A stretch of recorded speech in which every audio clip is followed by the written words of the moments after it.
Okay, I need a motion then to reconvene open session. So moved. Second. Thank you. Who was the second? John? Okay. James or Betsy, did you get that? John was, Yeah, was it Renee and John? yes. That's fine.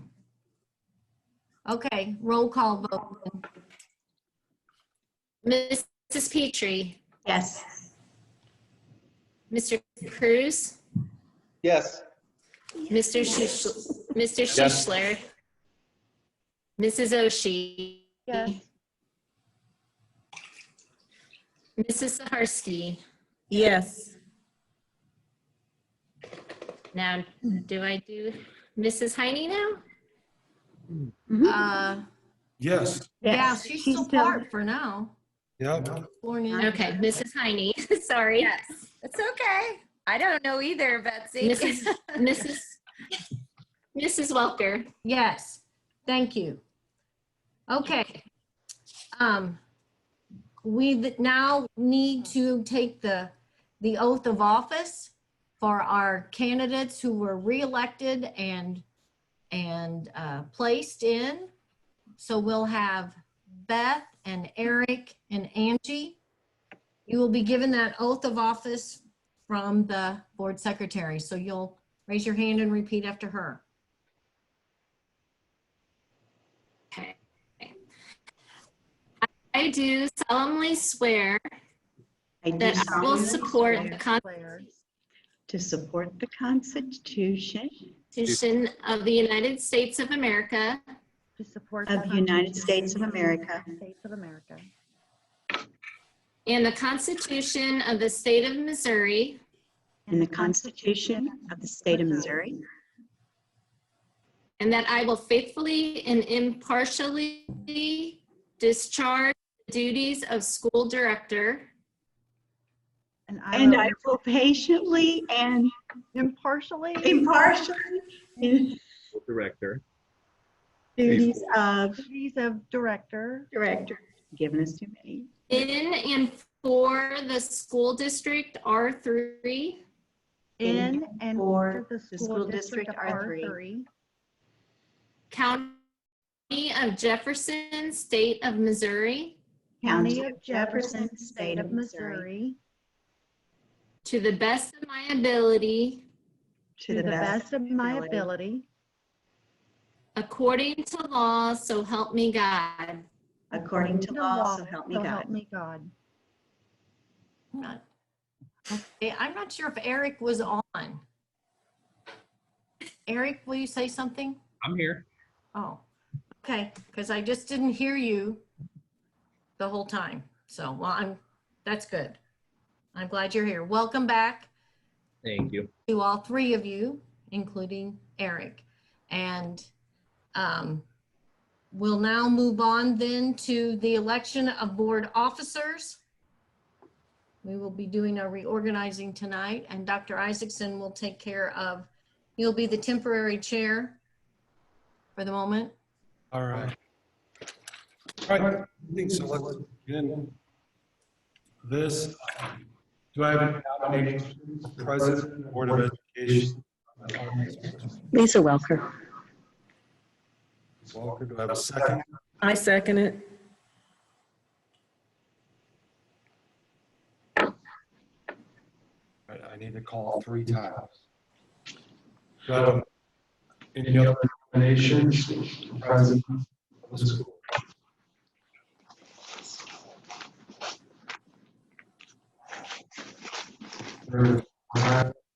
Any nominations for President of the school board?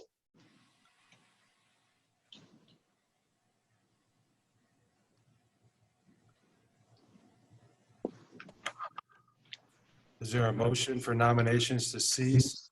So moved. Second, Who seconded it? Angie. Angie. Okay. And raise it of hands to vote on that, What? right? We had a second. All right, call for the vote. So raising hands, we raise your hands. 7-0. How can you see? I didn't see. Before we close nomination, Oh. I was going off Beth Ann's notes last year.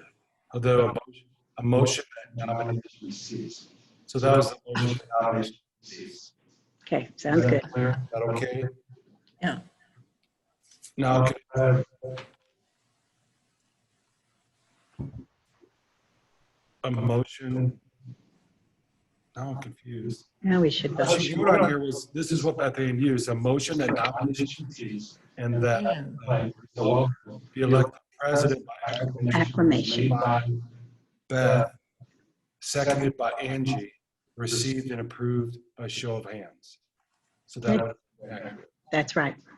because there was only one nomination. Correct. Right. That's what was tripping me out, because I'm like, there was only one. Okay, so I think we're good. Congratulations, Ms. Walker. You're back in control. John's off the hot seat now. Okay, so we'll move on then to nominations for vice president. Again, we have to ask 3 times. Beth Petrie. Thank you. Do I have a second? Second. Thank you, Angie. Are there any other nominations for vice president?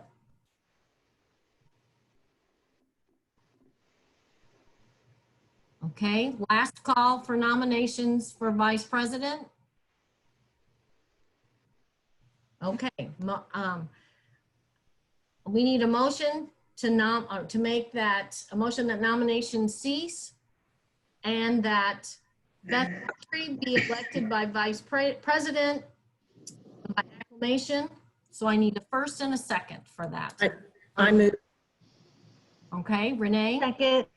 And second, Angie. All in favor of approving that Beth be elected vice president and that nomination cease, raise your hand. All opposed? Any abstain? Thank you, Beth.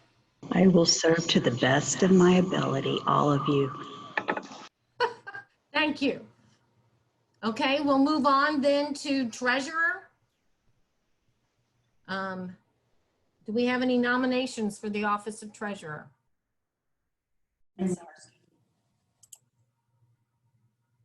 Did we have a nomination? Beth, did you say something? Renee. Oh, you did nominate Renee?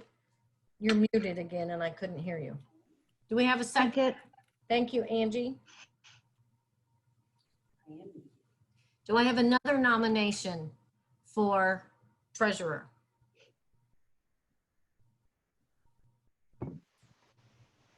Last time to offer a nomination for treasurer. Okay, again, we need a motion that nominations cease and that Renee Saharsky be elected treasurer by acclamation. Do I have a first? Beth? No, John was first and I'm second. John Schuessler? All in favor, raise your hand. Okay, motion carries. So our officers will not change. Item F, we can skip because our signatures will not be changing. Renee stays as treasurer. We'll move then to recognitions for the evening. And Dr. Isaacson would like to recognize Mrs. Heine. Mrs. Heine, yeah, I was like turning. Hey, and I'd like to do this again when we can all get together.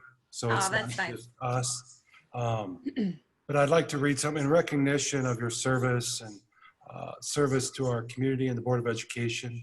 We're going to be presenting you with a gift. And in lieu of a plaque, we want something a little bit nicer that you'll actually not throw away. So we want to present that to you. And that plaque will read, to the Board of Education Administration, would like to thank Ms. Jane Heine for outstanding and dedicated service given to the children of the Hillsborough School District. So thank you so much for your service, and Thank you. Well, I am really going to miss all of you. I want to thank everybody on here. You guys have been great to work with, and I appreciate you for putting up with my loud mouth and itself. So I just appreciate all of you guys. I think the district's in very good hands with all of you, and I was very honored to be a part of it. So thank you to all of you, and I'll just be looking at this parent and wishing the best for all of you. And I know the district's in good hands with all of you. So Well, thank you for serving. We appreciate it. you're welcome. Just happy to help. Okay, very good. And Eric, welcome again. You are now officially seated on the board, and it's nice to see you back. Okay. We also have some junior high good news this evening in recognitions.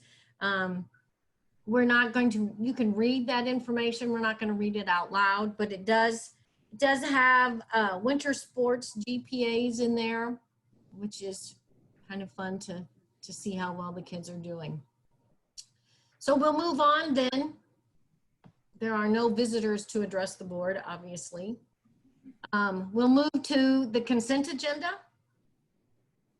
So I need a motion then to approve all items on the consent agenda as presented. Second.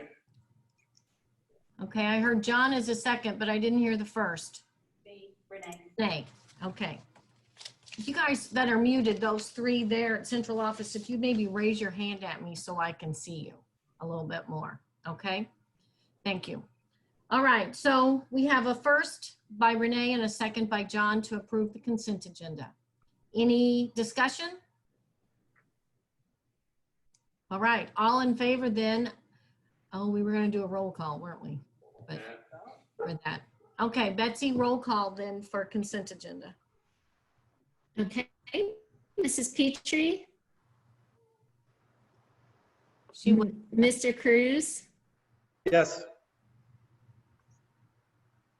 Mr. Schuschler, Yes.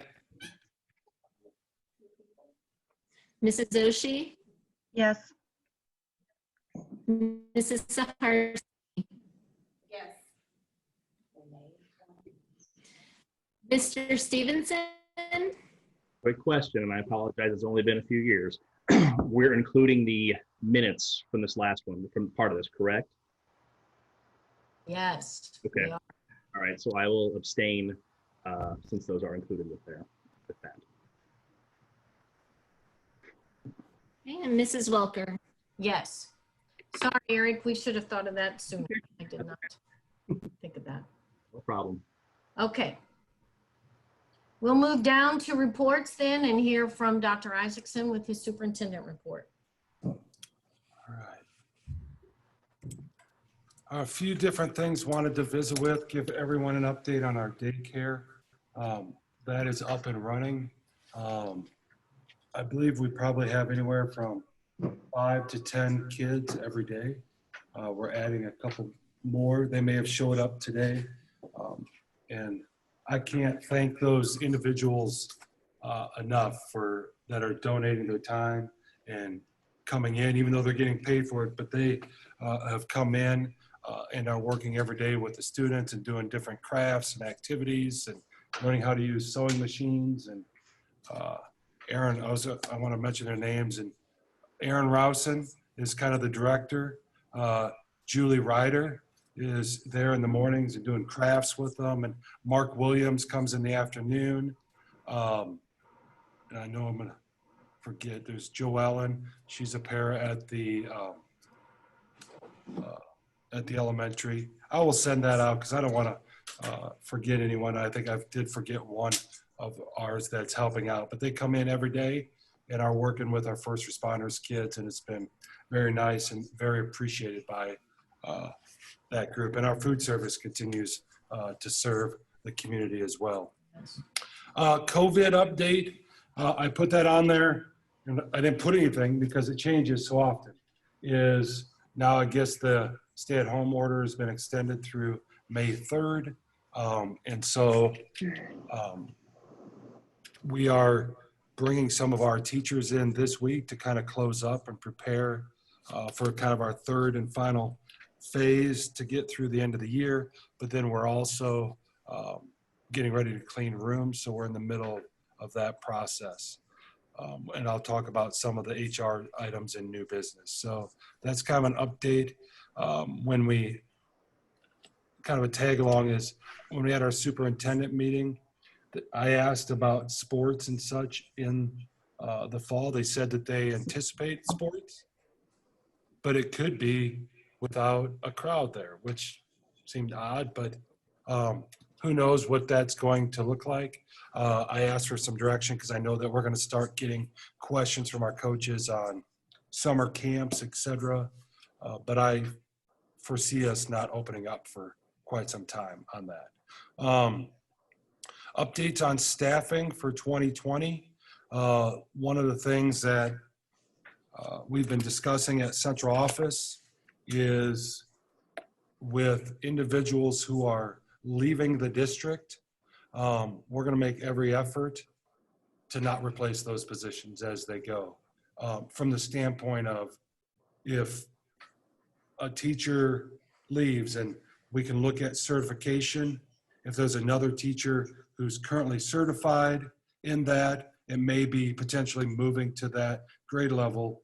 To stay at the same class sizes we are probably isn't going to impact the elementary levels as much. And if, you know, if fifth grade would lose somebody, we got to get a fifth grade teacher. They can't go down to 9. But it's looking at, hey, is there someone potentially at the junior high or someone that's certified that, is it going to have an impact? Yes. But is it going to have a drastic impact? And then evaluating that impact and then making a recommendation and being very strategic with each position. Because our main goal is to make sure that we're able to take care of our employees, be able to pay them, and do all of that without adding new payroll. And some of the things the governor had put out and actually extended the probationary deadline for new teachers. Typically, you have to have contracts out by April 15th. He extended that by 30 days. That concerns me because I read between the lines is they're giving us more time to not, those are the teachers that aren't tenured that you have to have there. We have already sent those out. So from here on out, we will look at those different positions. Like there's a math teacher that has resigned tonight, but we need to look at the class sizes and the numbers to see where we can cut if we can. And when I say cut, is just, it's cut for now to see where we're going to be at, because it's foolhardy to add that position. And then if it gets really bad, we're letting them go in August because we don't have the money for it. So just kind of a wait and see approach. To that end, I'm going to let Kelly talk about some of the financial information and update. She's going to be able to explain some things in far greater detail than I am. She attended a webinar, so I'm just going to let her talk about the financial stuff. Sure, thanks. So I got a lot of information last Wednesday at a webinar, and that already changed again yesterday when the governor announced the withholding. The state has applied for several different stabilization funds. There's the CARES Act, and they were approved for that. And then there's also the Governor's Emergency Education Relief Fund. So some of that money we should see already this year, and they're hoping that'll kind of plug the hole that this withholding is going to create. So that was the thought. This webinar included 4 people that are greatly respected in the school finance area throughout the state. And they're usually the go-to people. They helped rewrite the formula when it was rewritten. So I really value their opinion, and I think they had a lot of good information. They kind of analyzed the different areas in which we could potentially save as we complete, finish this year out. And we are looking at those. Energy costs, we'll see savings in several different places. But overall, the funding as we finish this school year out should be fine. As we move into next year, that's where the concern arises, because we don't know what revenue the state is going to bring in. And because we receive about half of our revenue from the state and half locally, I mean, that's a big chunk. So it's a little unknown and it's just changing. So I think as long as I can keep you aware of the different things that are happening, we'll just have to have that constant communication. But we really don't know. And the big thing too is what's recovery going to look like? Are we going to recover in a V? Are we going to recover in a U or an L? You know, are we going to stay flat? Is it going to go back to where it was? We really don't know. And I don't think the state knows. They're trying to create their budget and they're working with unknowns, and we're doing the same because we work off of their information. So it's just kind of a moving target right now. I do have some, I guess, markers to use for our different streams of revenue as far as the reduction I need to look at for like Prop C money, classroom trust fund money. But they did feel like the state will do its very, very best to fully fund that formula, because they have really, that's been what they have strided for, you know, every year, is to fully fund that formula. That's what they hang their hat on. So there was some concern with the classroom trust fund money because that's driven by some of the gambling revenue. And we know the boats are closed right now. But when that goes down, the general revenue pot kind of fills that hole to equal it out. So if we get less gambling revenue, it just takes more from the state general revenue fund. So a lot of it's a moving target. I wish I had more concrete answers for you, but it, you know, like I said, it just changed yesterday again. So I will just give you another update in a few weeks, mid-May. Yeah, thank you, Kelly. Well, that was going to lead into some of the discussion about what ifs for next year. Is one of the things that Kelly talked about was the SEMA grant, which is a part of FEMA dollars. And we are going to apply for that grant because there's a deadline by April 25th. So we need to try to get that in.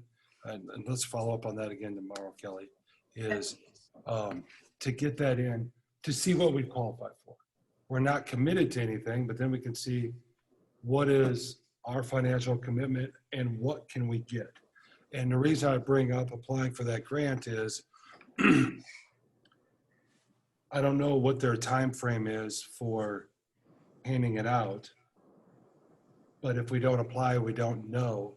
Is I'm worried about next school year. Is what happens if there is no school to start the year? Which is, you know, I've told many people, the decision to shut down was the easiest. That's easiest. When do you reopen is the hard one.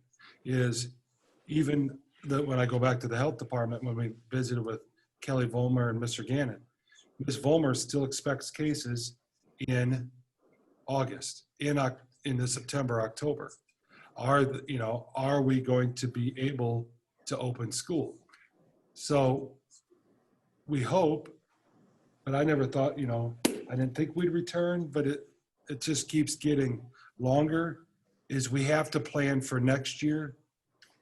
I hope that we can start on time, but if we can't just send packets home, right?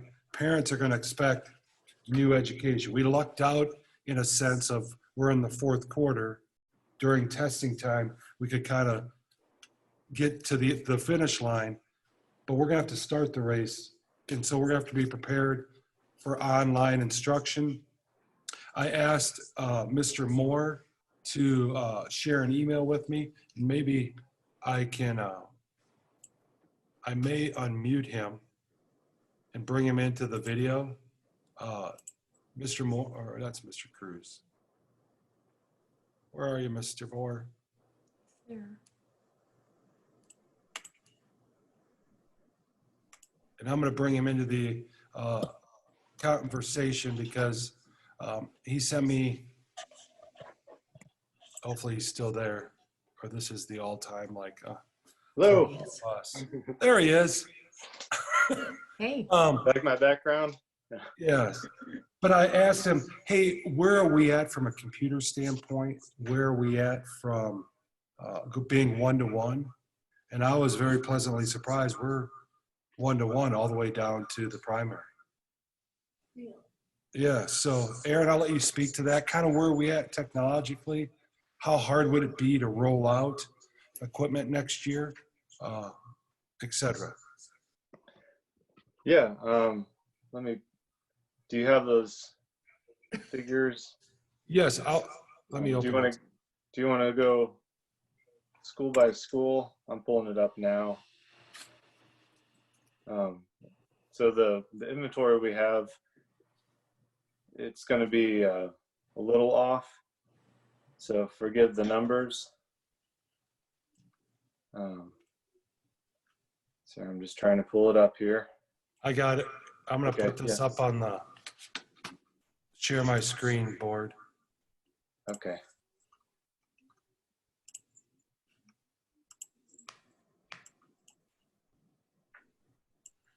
Okay, I just pulled it up as well.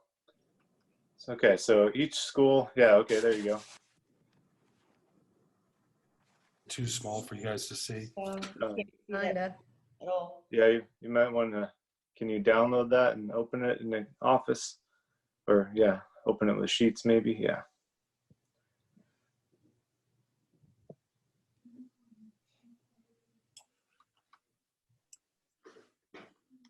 All right, do that. I don't Okay, so the primary we showed is having a total of 13 devices, which you see on the far left, and then the elementary next. The enrollment, so the total number of devices there is in green, highlighted at the bottom for every school. And then below that is their current active enrollment. And I made sure that Doug helped me out on making sure that's pretty accurate there. So you can see that we just had an order of 200 Chromebooks come in. So we just added that. Those haven't been deployed yet, but we've got them. They'll be ready to go once we get them unpackaged and push them out. So that'll give you the numbers that you see in green. So elementary is 758 devices. The enrollment is 468. Intermediate has 625 devices, and enrollment is 556. Junior high, 688 devices, and enrollment 576. And then the high school is 1,106 devices with enrollment of 1,064. So that number just tipped above the student population with the new Chromebooks that just came in. So we have enough to really share, to go down even further into the primary level with a total of 3,220 devices. Now, if you look at the row 7, so on the far left, you have different models. The Lenovo N21 is the model that we have 1,325 devices of. That is going to come due within a year as far as Google support. That will expire. And so we'll be looking to replace possibly all of them. Just depends on funding, but we'll have to work through that. But that'll be a bigger hit all at once. So we'll have to kind of work through that. But if we replace some now, we could replace maybe half of them now and then half of them next year.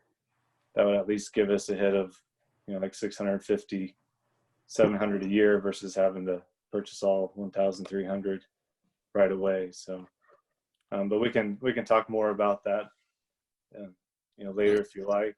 But as you can see, our numbers do cover our enrollment right now into the primary. If we started to split those up and share. Are these leased Chromebooks? How many are leased and how many do we own, I guess, maybe? We own all of these. The Okay. lease has been paid off. Good. We've been purchasing to own ever since that lease got started. Okay.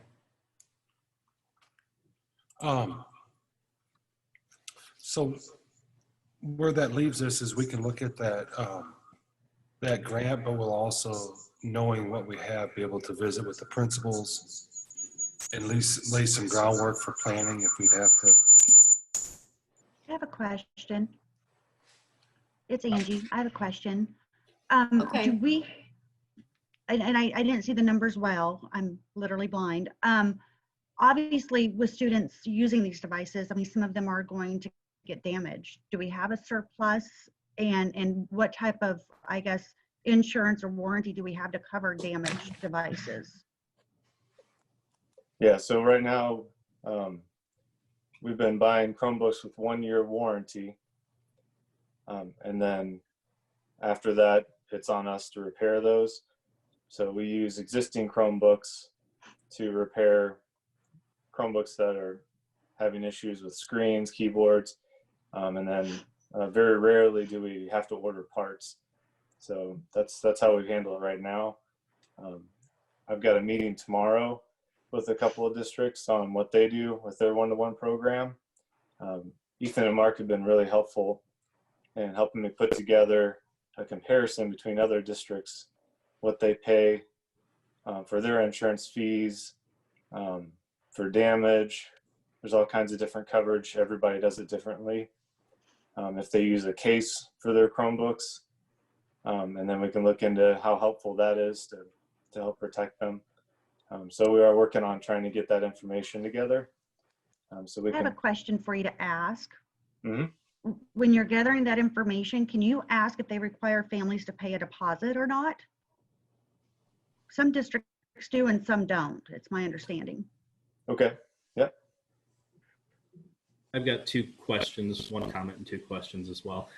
I think that overage that you have there, the extras, that probably will be more than you see on that spreadsheet too, because a lot of these students have Chromebooks of their own that they can use. They don't necessarily have to take one home from the school. The second question is, do we know how many of our families have or don't have internet connectivity at their house? Yes. Go ahead. And sorry, I didn't hear the first one, but I'll answer the second one real quick. We did send a survey out, and the survey we received just over 1,000 responses on. We're going to include that question with our new online registration. So I've been working with Doug to make sure we ask about internet connection at home. As far as having a phone and internet, and then or internet at home, that's almost everybody. There was just a few that said no to both of those. But a phone with internet doesn't mean that other devices can share that, right? Right. So I can give you numbers on that to try to help. But it'd be nice if there's a way to try to help get better participation in that survey. Yes. Now, so we can start preparing. So maybe if we have the buildings send a survey out individually, that might give us better results. And Dr. I, this may be a question for you, but we've got, how much time do we have when we're still paying staff? Is that something we can ask of them? We've already had them had the teachers contact their students when this all started. Maybe another contact. What does your connection look like? How do you have high speed? Do you have the ability to use this? That might be something we can ask our teachers to do. Yeah, and within that same subject about internet access at home, there are services, Charter, Verizon, AT&T. Right now, they're offering some free services. How long that lasts, though, I don't know. So I'm not sure if that's going to go in the next school year. But I have heard in the past of some opportunities of some, like Sprint, for instance, giving hotspots for free. And again, I don't know how long that program lasts, but something like that might be something we could look into to provide our families with some internet at home, or give them opportunities. I'm sorry, what was the first question? Do you mind repeating that? First one was more of just a comment that the numbers that you showed on your spreadsheet, you had X amount in excess. Those numbers are actually probably going to be higher than that, because a lot of students have their own personal Chromebooks or laptops that they're using, so they won't necessarily need to take one home. Yeah. In the district. So you'll have a bigger cushion there, I think. Yeah, exactly. Yeah, if we want to work with families and communicate with them, not having a one-to-one for all the way down through kindergarten or first grade or whatever we want to do there, then yeah, I would imagine they'd be more than happy to cooperate and use their personal devices to help us meet that one-to-one all the way down. Yeah. Thank you, Aaron. Mm-hmm. So in summary, basically what we're going to do is just look at our resources and start planning for next year, and look at that grant and what other things just to prepare, so we can visit with our teachers, so that we are prepared to roll out instruction if we don't come back in a worst case scenario, so that we can not fall further behind. So we're going to be actively working through that in the next, starting now through the next month, and there may be things coming to the board for that. And if that grant, some districts are using it to add access points outside of buildings, of putting even hotspots inside of buses and using transportation funds and moving that in the district. But also, as you can see, it looks like we need to replace some Chromebooks. There may be an opportunity for some good to come out of that, even though we have to match if it's going to be something that we need and we're providing instruction to get some dollars to help out with that. So that's just kind of an update on the what ifs for e-learning next year and initial plans. Some senior items is we'll, by next board meeting, as on the next one is on May 14th, I believe. It is scheduled as just a personnel only, but I think we're going to need to have some open session items, because we're going to have to set a graduation date. I think our public wants to know, even if we go in August, DeSoto's having theirs on August 1st. Other local districts are doing it at the end of July, but to provide some information to that. We have ordered banners for the senior athletes, spring athletes, and working with the city, they are in and they'll be all along the street here in town. A welcome and thanking to the spring athletes, and then they're working to do some special senior items. I know that Dr. Freeman and the high school staff has been trying to do something special for the seniors, and we'll also work to try to find things that provide closure for all of our students. Had a conversation about some of the elementaries, but trying to do things that provide closure for them, but that are also different than what we're doing for the seniors. Because it's their senior, but all the kids are being affected in some way, but trying to meet them and address that need and provide some closures, not just for the kids, but I think our teachers as well need some of that. And so as we work out those details, hopefully we can, roll some of that out. So,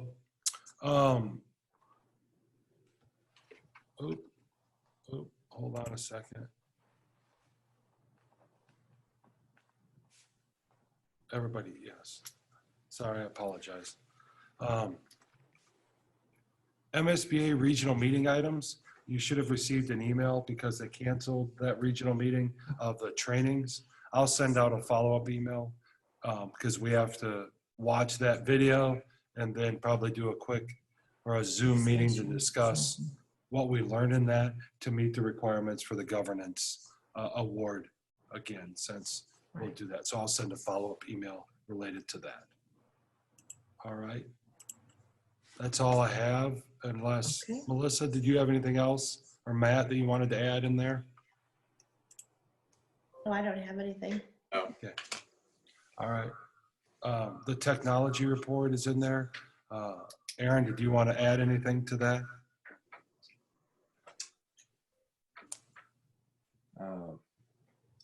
Not unless there's any questions on that.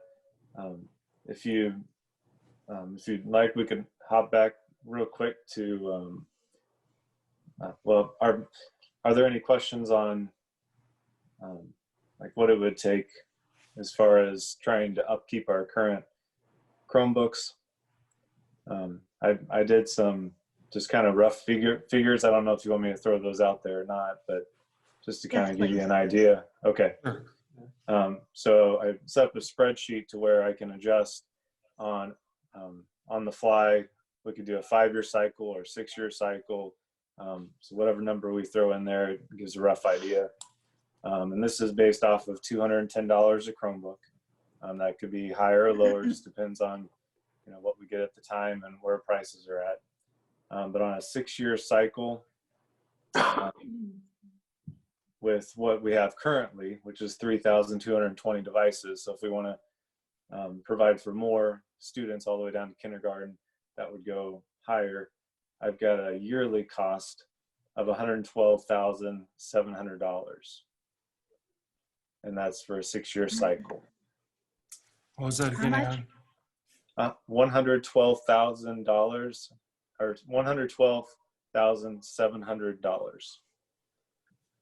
Okay. And that's at $210 a Chromebook at a 6-year replacement cycle, replacing Chromebooks every year throughout that 6 years and then starting over at the end of that. Google has recently increased their support on their Chromebook devices. It sounds like it's going to be roughly 8 years. It used to be like more like 5 or 6. Well, that's good. So that's good to hear. And so we could start at maybe like the 7th grade and then a device go with the student all the way until 12th grade, or we could start at 9th grade and go to 12th or whatever we want to look at there. So we could have like 2 cycles where you start at 5th grade, start at 9th grade, and then they keep them for 4 years. And that way make sure they have newer devices, but we can look at all that.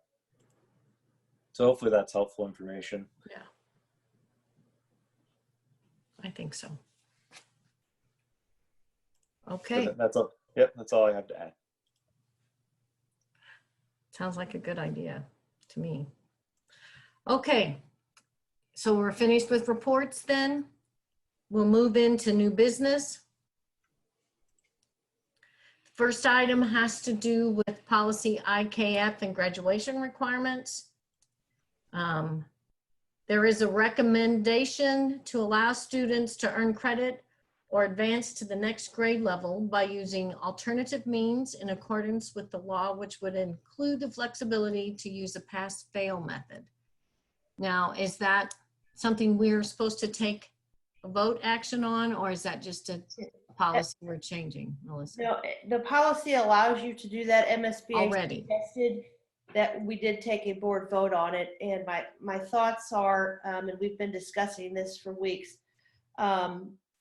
due to technology, access to technology and some diverse emotional needs of our kids and the limited connectivity between kids and adults and their peers, my recommendation is going to be to have teachers keep that 3rd quarter grade. This will really have an impact on our high school kids.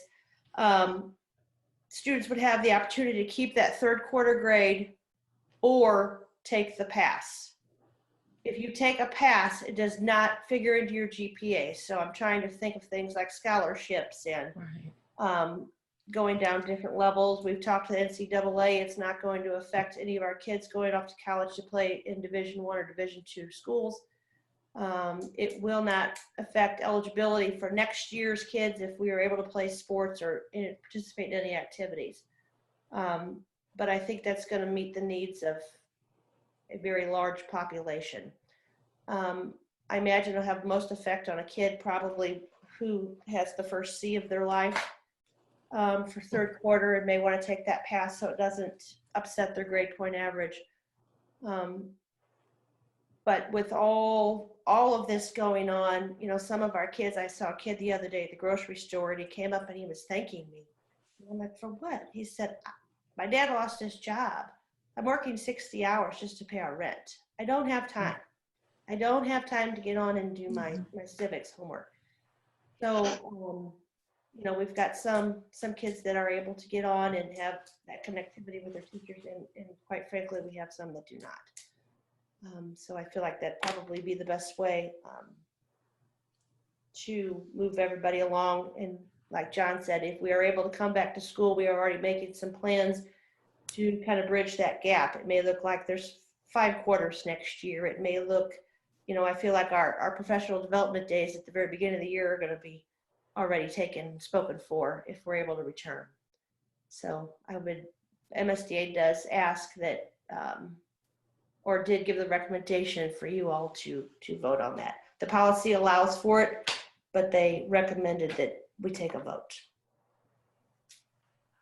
Okay, any questions about what she's discussed? Presented regarding the pass-fail policy? Okay, so we need a motion then to allow our students the flexibility to use a pass-fail method. Thank you, Beth. Do I have a second? Second. Okay, Angie, thank you very much. Last call for discussion on the pass-fail. All right, Betsy, will you give us a roll call then, please? Mrs. Petrie, Yes. Mr. Cruz,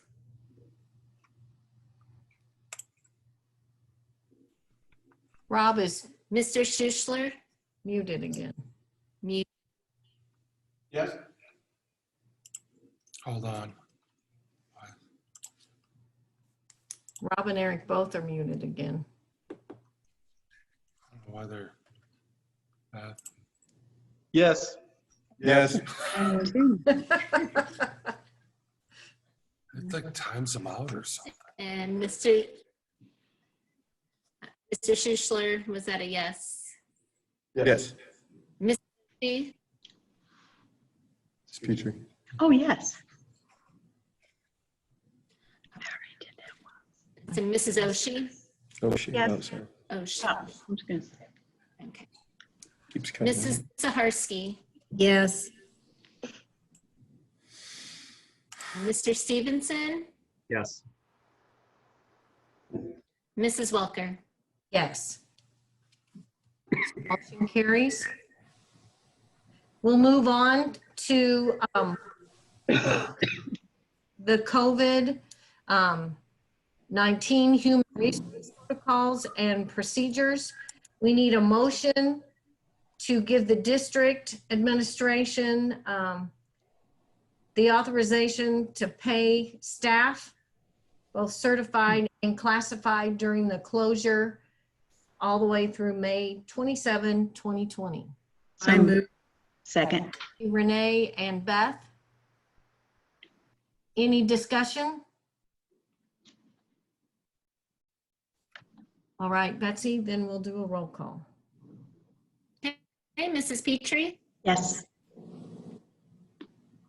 Mr. Cruz, Yes. Mr. Schuschler, Yes. Mrs. Oshie, Yes. Mrs. Saharsky, Yes. Mr. Stevenson, Yes. Mrs. Welker. Yes. And the motion carries. Item C has to do with approval of a roof contract. We need a motion to approve Shea Roofing in the amount of $146,360 to complete the elementary sections, D, E, I, and to approve Kerbig Roofing in the amount of $95,730 to complete the primary section E1, G, and install a ladder on the west side of the building. So moved. Well, we're not done yet. It's a little long. Sorry. Come on. Plus section L at the intermediate. All projects will be completed by August 5th, 2020, or they will be assessed $1,000 per day until project is completed and signed off by the Hillsborough School District and Trimco. So we have lots So of moved. in there. Thank you, Beth. Second. John, second. Okay, any discussion about restoring these roofs and making these maintenance Needs issues? to be done. Pardon me, John? That needs to be done. Yes, I agree. Any other thoughts? Okay, then roll call vote to approve the roof repairs. Mrs. Petrie? Yes. Mr. Cruz? Yes. Mr. Schuschler? Yes. Mrs. Oshie? Yes. Mrs. Saharsky? Yes. Mr. Stevenson? Yes. Mrs. Welker? Yes. Very good, the motion carries. We'll move to the asphalt bids. I need a motion to approve the bids from Joker's Paving in the amount of $115,858 for their work at the high school, junior high, and intermediate. I move. Thank you, Second. Renee. Did I have a second? Beth, thank you. Any questions about the paving bid or the problems or the issues that we have with our asphalt roads? Okay, if no comments, then we'll move on to a roll call vote. Okay, Mrs. Petrie? Yes. Mr. Cruz? Yes. Yes. Mr. Schuschler? Yes. Mrs. Oshie? Yes. Mrs. Saharsky? Yes. Mr. Stevenson? Yes. Mrs. Welker? Yes. Again, the motion carries. We'll move to the flooring bid for the high school counseling office. We need a motion to approve the bid from Lewis Flooring in the amount of $5,998.72 to replace the flooring at the high school counseling center. So moved. Thank you, Beth. Do I have a second? Second. Thank you, Eric. Any questions? Okay. Betsy, roll call, please. Hey, Mrs. Petrie? Yes. Mr. Cruz? Yes. Mr. Schuschler? Yes. Mrs. Oshie? Yes. Mrs. Saharsky? Yes. Mr. Stevenson? Yes. Mrs. Welker? Yes. Okay, thank you. The next item has to do with the approval of the EPA settlement. That's in regards to the grass football field behind the intermediate.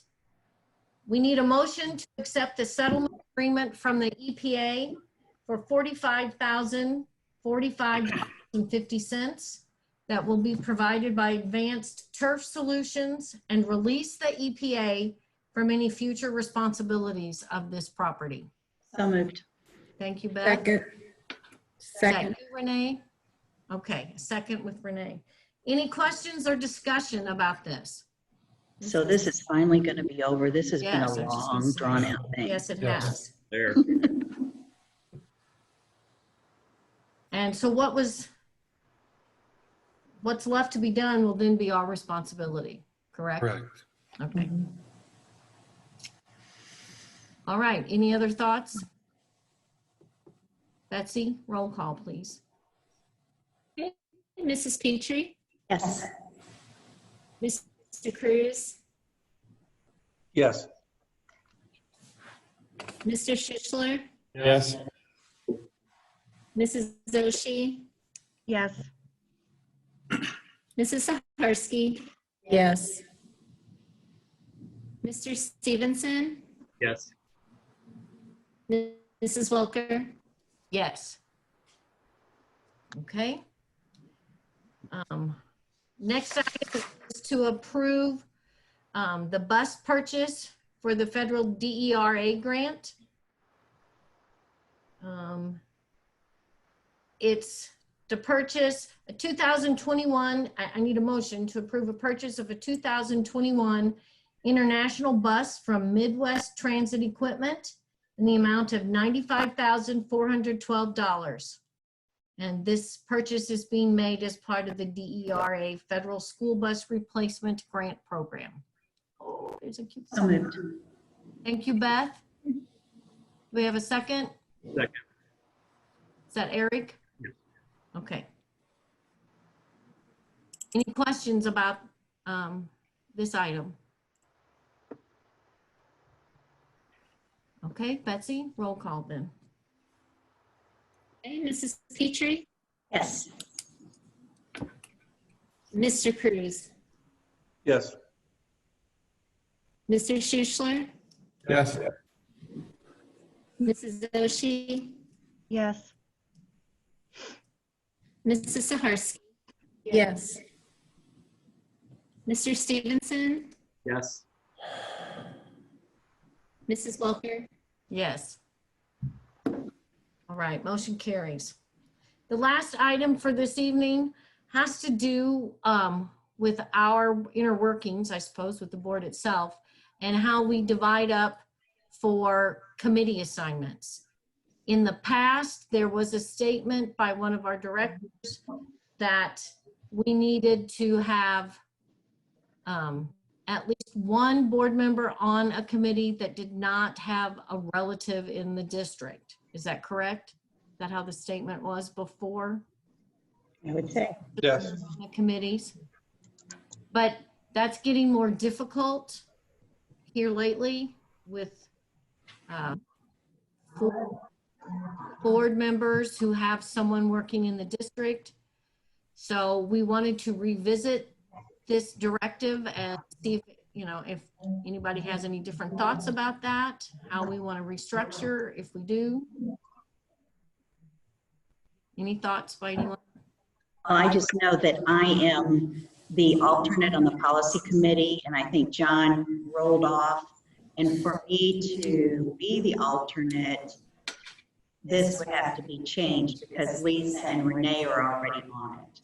Yes. So, and I know with Eric coming back on, now we're down to only 3 members that do not have a school-related connection.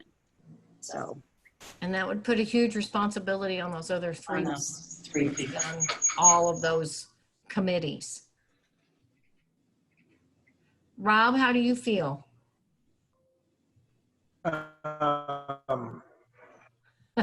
I thought it was good for transparency, just for the public, knowing that at least one person on the committee,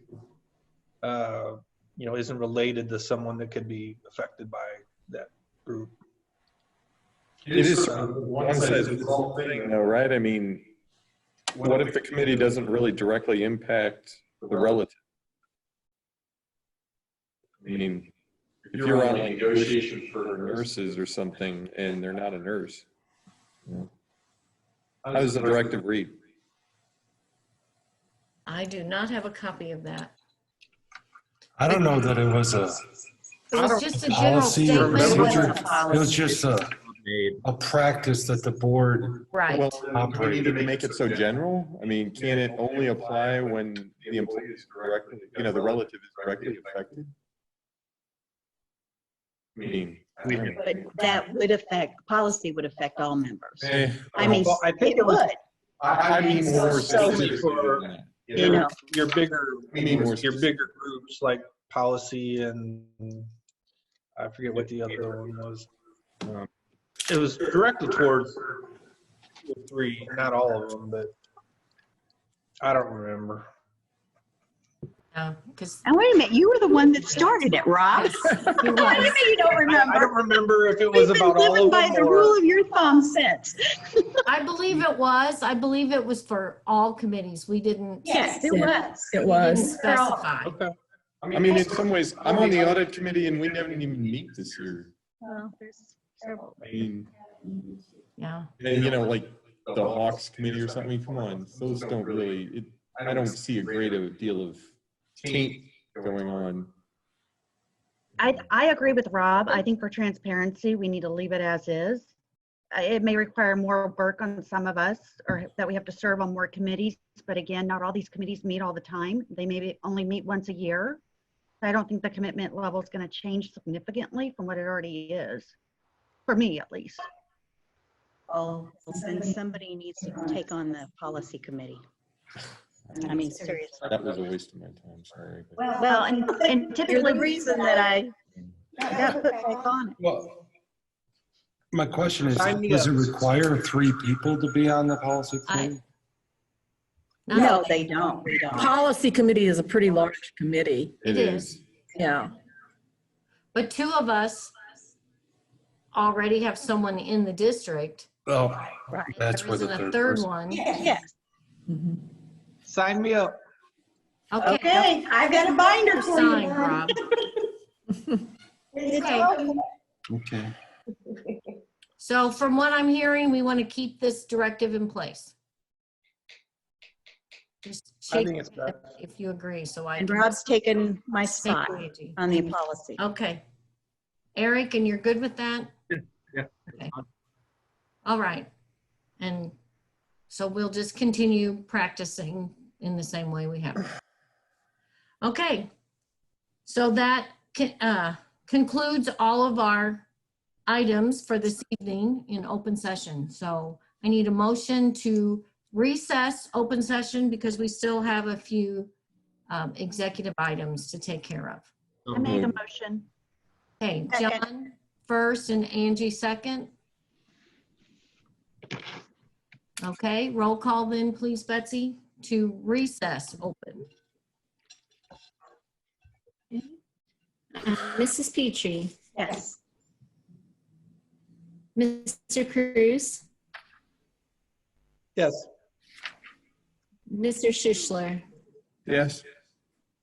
Mrs. Oshie, Yes.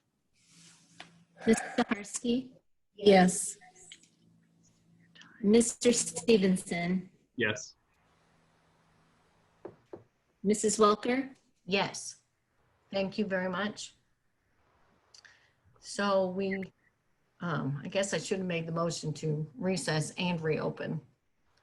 So I guess we need a motion to reopen executive because I didn't. Second. Thank you, John and Beth.